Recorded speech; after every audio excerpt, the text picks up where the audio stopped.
மீன ராசிக்கு தமிழ் புத்தாண்டு எப்படி இருக்கு சார்? ராசி மண்டலத்தில் கடைசி ராசி மீன ராசி, குருவின் ராசி. உங்களுக்கு பார்த்தீங்கன்றால் ஜென்ம ராசியில் ராகு, 12ல் சனி பகவான் இந்த ஆண்டு முழுவதும் சஞ்சரிக்குது.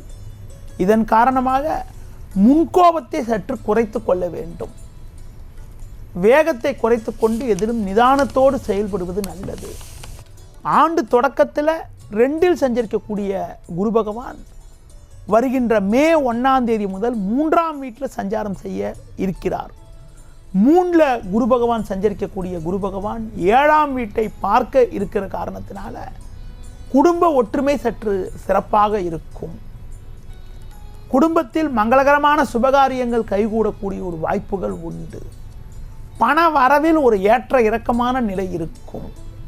கொடுக்கல் வாங்கல் விஷயத்தில் மிகவும் கவனத்தோடு இருக்க வேண்டும். அதிக முதலீடுகள் கொண்ட செயல்களை தற்காலிகமாக தவிர்ப்பது நல்லது.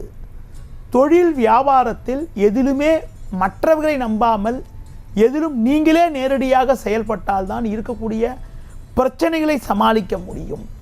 அதிக முதலீடுகள் கொண்ட செயல்களை தற்காலிகமாக தள்ளி வைப்பது தவிர்ப்பது மிக மிக நல்லது.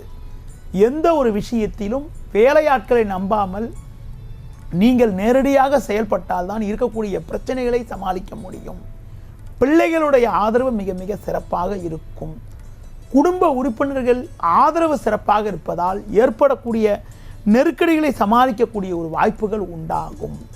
வேலைக்கு செல்பவர்களுக்கு வேலை பளு சற்று கூடுதலாக இருந்தாலும் அதிகாரிகளுடைய ஒத்துழைப்பு சிறப்பாக இருப்பதால் எதையும் சமாளிக்கக்கூடிய ஒரு பலம் உங்களுக்கு ஏற்படுவதற்கான வாய்ப்புகள் உண்டுமா?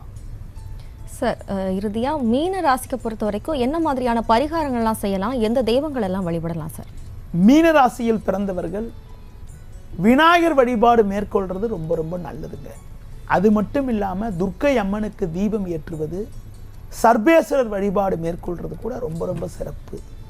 குருவோட ராசியிலே பிறந்த காரணத்தினால குரு வழிபாடு, தட்சிணாமூர்த்தி வழிபாடு, அடுத்து குறிப்பாக வியாழக்கிழமையில் விரதம் இருக்கிறது, வியாழக்கிழமையில் தட்சிணாமூர்த்திக்கு நெய் தீபம் ஏற்றுவதன் மூலமாக ஒரு வளமான பலன்களை அடையக்கூடிய ஒரு வாய்ப்புகள் ஏற்படுமா?